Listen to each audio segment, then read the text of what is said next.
What's good, everybody? Welcome back to Counterclockwise, a podcast that delves deeper than just what we have on the table. So, my name is Austin Myers. This is my channel, Austin's Food Critic Life. And today I want to talk about something that has been going on in my mind. It's more of a concept, and I hope you guys can understand what I'm trying to say. So, I tend to look at things very objectively, meaning, I tend to be neutral on it, or, I always say to each his own, or, I try to keep a distance from what one person sees versus what I see, and I try to take it as it is, nothing more, nothing less. However, there are a few things that I tend to think about deeper, namely food. As long as I can remember, I've always been into, fine dining, luxury, and not just luxury that you see on TV like Gucci flip flops and Fenty and Fendi, stuff like that. But I just mean like just that lifestyle of wearing a 7-piece suit, smoking on a cigar, sipping on wine in the French Riviera.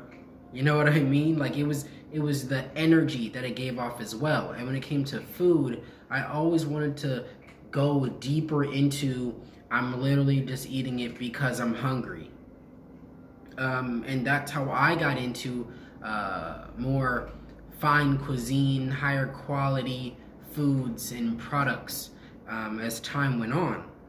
Like as of right now, I am getting into wine, but I'm also getting into coffee, getting into cigars, getting into a lot of stuff that surrounds high profile, things that come with the territory of what do you do when you have money, So when it comes to food, that's where I'm coming from. It's one of the things that when I look at it and I see like just a nice plating and using the finest of ingredients, I actually appreciate what they did in order to get to that point of being able to serve it at my table. So I feel like there's a lot of things that come with the background of food being art, or at least artistic, and that's preparation. So like I said, where are you getting your ingredients from? How much effort was it to prep all of these things so that all of your ducks are in a row when it's time to cook it to order at your restaurant?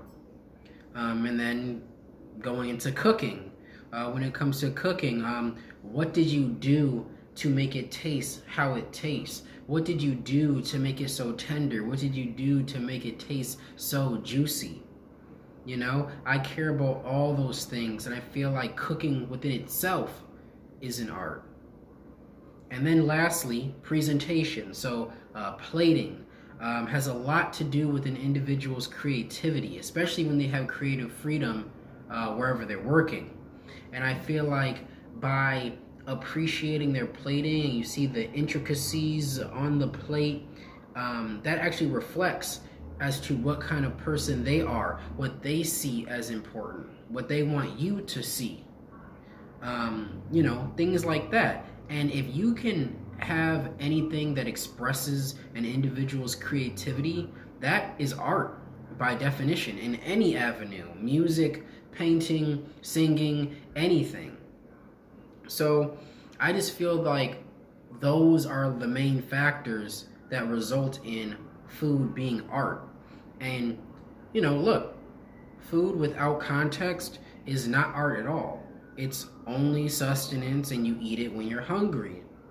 However, this instantly changes when the story of food is expressed, and it can either be told to you directly of, I have here a preparation of XYZ, this is how I did it, things like that. Or simply through enjoying the meal, you can get a feel for the background, the blood, sweat, tears it took to making that for you. So, and if you think about it, at least I can't think anymore about it, is that food is the only art that incorporates all of the senses. And I feel like that is the penultimate reasoning behind food being artistic, why pastry chefs tend to have an artistic background. They either can draw or they have a background in graphic design. They've always been into, that type of creativity because it's something that's needed. But if you think about how the food looks, how it smells, you can hear the food cooking, how does it feel in your mouth, and how does it taste? I can't think of anything else on this earth that satisfies all of those senses. I love the sound of food being cooked, the sizzling, the steaming, everything. So I just feel like that puts food at a whole nother notch because of that. Edible art is the future. Now, edible art, you can take that however you want to take it. Plating being so beautiful that it is art and you eat it, so that's literally edible art.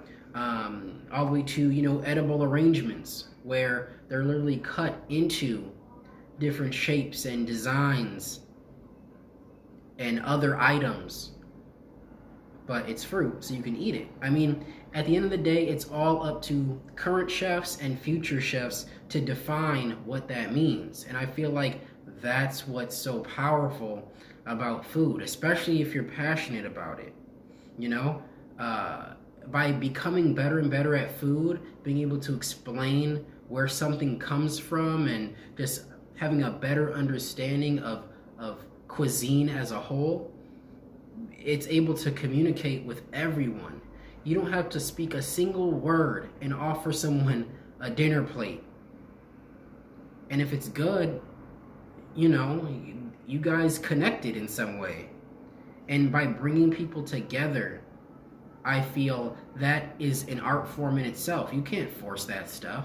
And if you do force it, it's not going to turn out very happy or positive like you wanted it to be.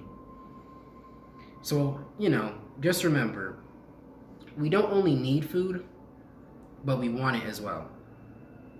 I'm Austin Myers, and I hope you have a great day.